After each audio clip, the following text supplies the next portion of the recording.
First, I will launch Kioprtix number 2. Okay. And I will wait for the system to boot up. And I will just launch terminal on my drive. I had an issue with the networking, so I just used macOS because I couldn't use Kali to attack. It didn't have the network access to the machine for some cause, I don't know. But I could do it using macOS only. So we'll start here.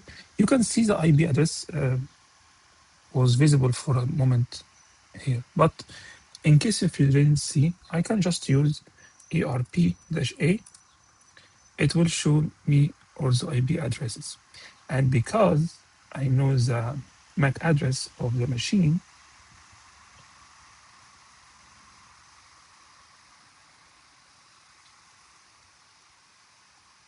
okay, I know the MAC address of the machine, I can get its IP address, okay? So it's here, it's D86, okay? And here D6 is IP number 8, is IP address. So now we have the IP address of the machine. So we need to scan it. I will use plain nmap dash sv, and I will not use no scripting, nothing, just plain, and I will use the default settings, and we'll just scan the IP address only. Okay.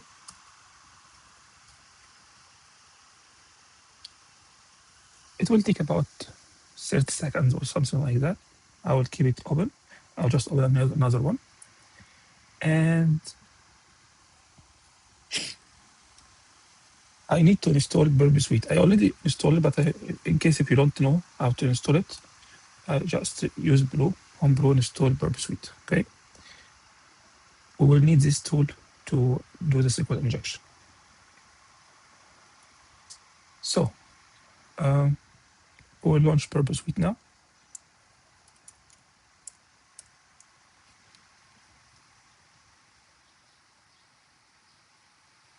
Create a new session in memory, and we'll keep it open like that. Here we have the first 1000 ports, the default for Nmap. We have here port 22, which is SSH, and the problem is that it uses SSH version 1, which is obsolete. And we have HTTP server and RBC bind. The RBC is used to execute code on the machine remotely. And this is not needed in an HTTP server. It uses for file sharing services like SMB or NFS. It's not needed for web server. Also, we have HTTPS port 443 and a printer service, which is strange. Why a web server have printing capabilities? I don't know, but it should be closed anyways. And we have a MySQL database exposed to the network, which is strange also. So I will do a full scan using the script. It will take time, so I will run it in the background, vulners.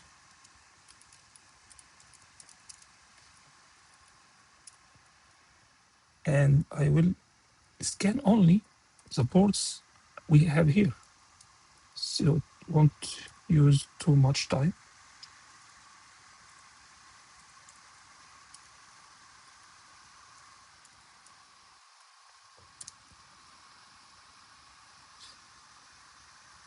And we will disable the ping.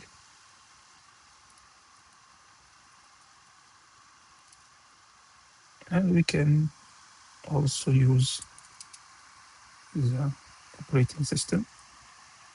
Yeah, this is it. Now it will do its work. We will just go here and go to the proxy and open the browser. We have this Swagger browser.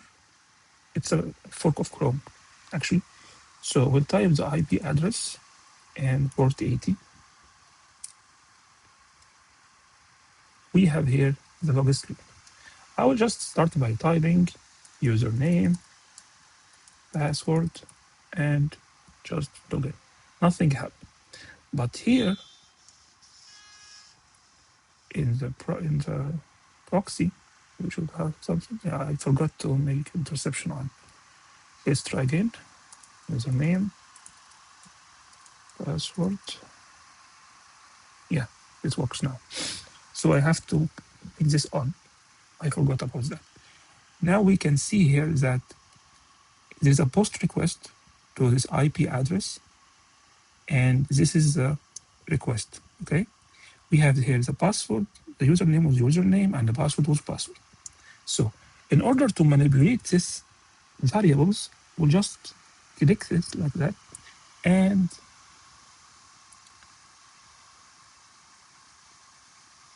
we need to change this to a variable so it can be used later. So we'll just click here and send it to intruder. You will notice this will be active. Now we can go here and click username and add this section, and also here and add this section. So every time a SQL injection attack will be run to both these fields. Okay, because this is a community version, I don't have the list of SQL injection, but I have some freely available online. I can add it, no problem. So I can load it like this, and it's somewhere here. Yeah, it's here. Verb intruder payload txt, just SQL injections examples. Instead of doing it manually one by one, it will automate the process. That's it. And then we will just start the attack like that. Okay.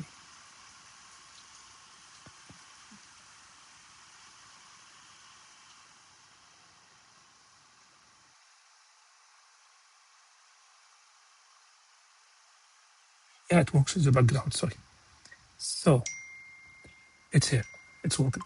We will see that this is the response length. If you see this, you will see it's failed. But if you see the 779, this gives you a different response because it's successful. This is successful. And I will wait until it finishes, and we will return back to the nmap scan. Here's the operating system fingerprinting and a full report for the scan. I will just save it. So we'll just add dash on and add scan.txt so we can have it later saved on our device.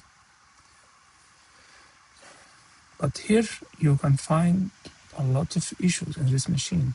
Too many vulnerabilities, not one or two, hundreds of them.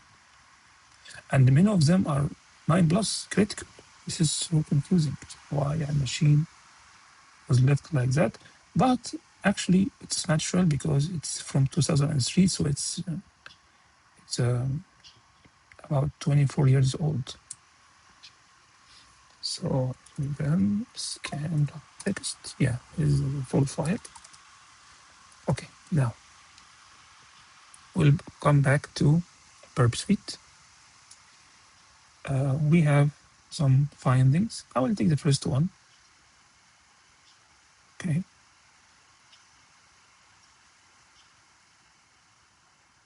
Okay, we'll just try this. We'll try the first one. Instead of typing the user and the password, I will just type the first one. The Burp Suite found it is vulnerable. 1 equal 1 comment login. It won't work. Why? Because interception is on. So It's like working on the server. I cannot do it now. I will just stop the scan.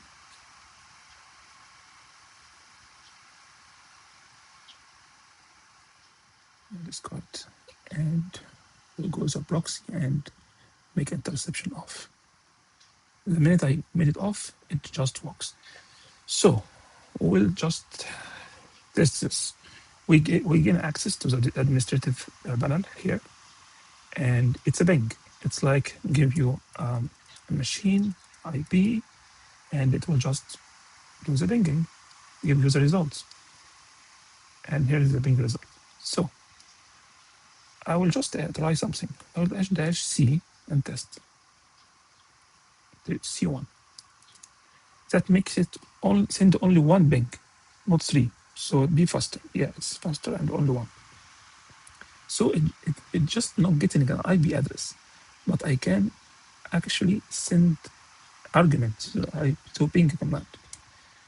Let's test also if we can echo hacked. Yeah, we can do it. We can echo command here also. Interesting. So we can execute commands on the host shell. Let's try something. What about if I get connection from this machine to my machine?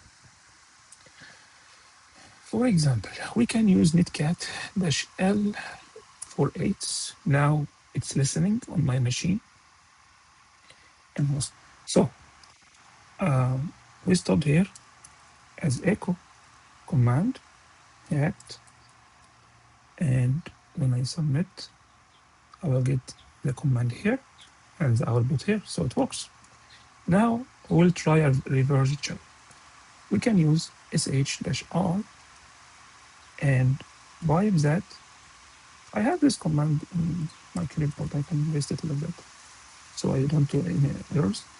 The sh-i greater than and will go to dev TCP, the IP address, and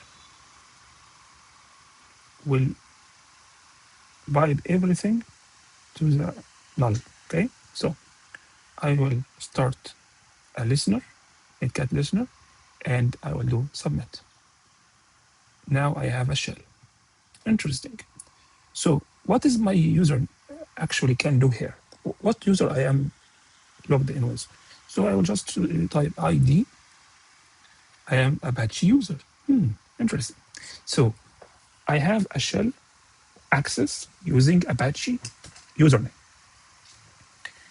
And actually, I cannot do anything because Apache username is not root. Cannot do anything with the machine.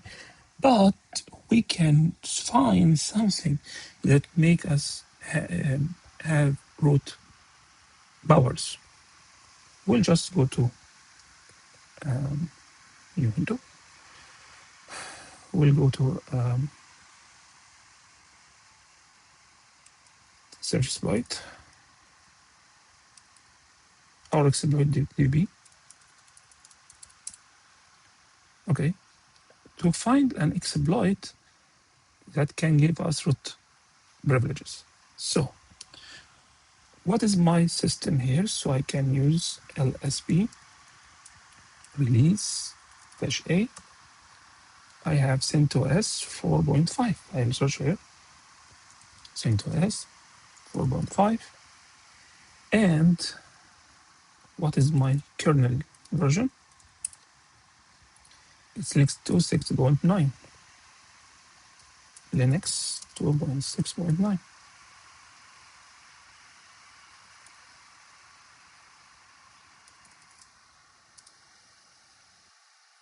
We have here multiples. We can see here, this is DOS attack, local.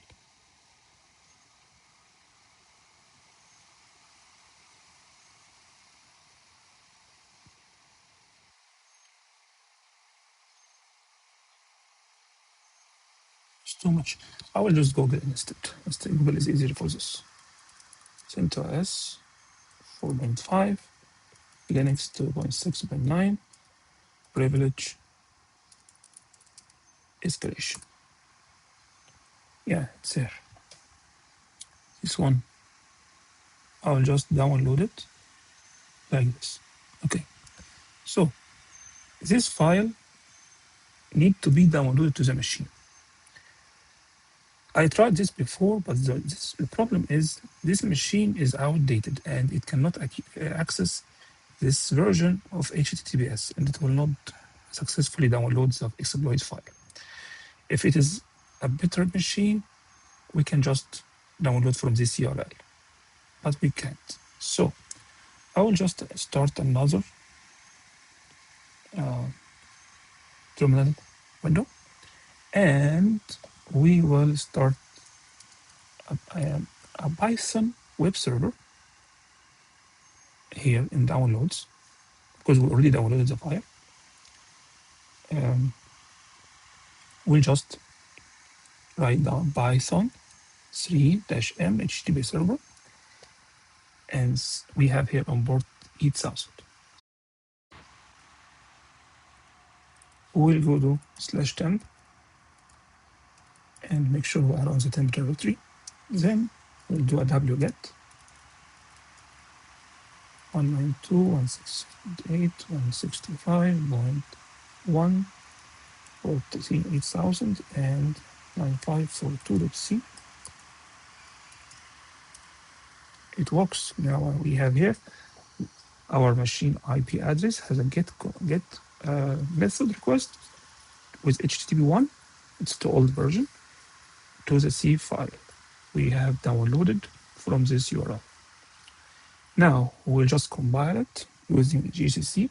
This is also a problem because why an HTTP server would need a GCC be installed locally on the system? Why? It is not needed. So if it is not installed, I would need to install a version that can work with the system, which will make me crippled and it will delay my intrusion. But it gives me an easy way to access, giving me a GCC command line tool in an HTTP server is a bad idea. Okay, let's do it. 9542.c, and we will output at 9542.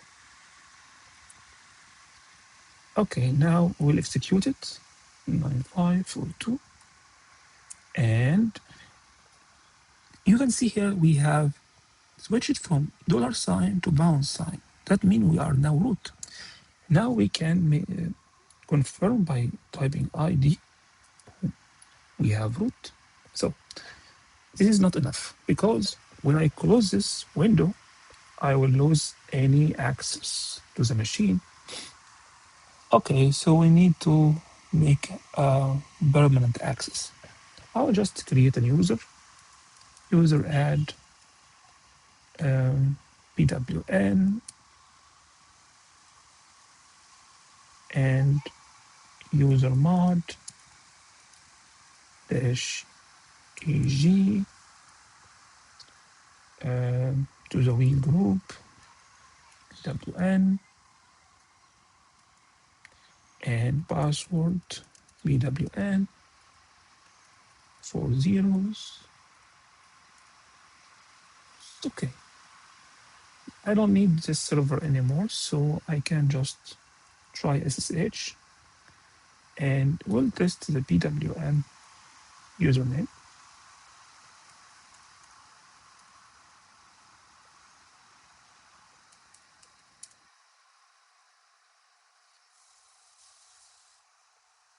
It didn't accept the password. Yeah, I forgot. I mistyped it. It's not PWD, it's PWN. Yeah, it works now. So look, if I type ID, I am EWN. If I type sudo -s, it works. I have now root. Okay, this is very good. I have now root access. But this is not the default behavior. This machine was hacked before. The problem is if you try sudo -s on a new machine that was not attacked before, you will not be getting this root easily. Why? Because by default, you don't have access to the sudo or the file. You should uncomment these two lines, this line and this line, because if you keep it commented, the wheel group will not have access to the root account. Okay, but I already done that because it was attacked before, so it works now. So I have an access to the machine, even though if I click do like this and exit, I have permanent access to the machine, and I can do this. Now let's go to the next stage. We can go to the /var/www/html and do an ls command. We have two PHP files. Let's search for any interesting values. We'll just use grep-ir. We'll search for SQL in index. We'll search for password. We'll search for user. This will give us an interesting output. Now, we will see here that the PHP file will connect to the database on localhost using this username and password. Interesting. This is hard-coded in clear text. Also, this is the command that was used in login, and we used our injection here. Our injection was replaced the username variable and executed this and returned it true, so we will grant access. Let's see, this is interesting. We'll try SQL, my SQL tool, and we can use username John -p and try hero schema. It works and have access to the database. So I'll just show databases. We have 3 databases. We can use the web app one, and we'll ask it to show tables.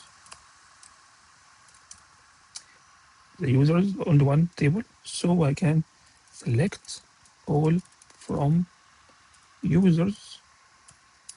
Interesting. We have 2 usernames here with their password as plain clear text. So I can just go here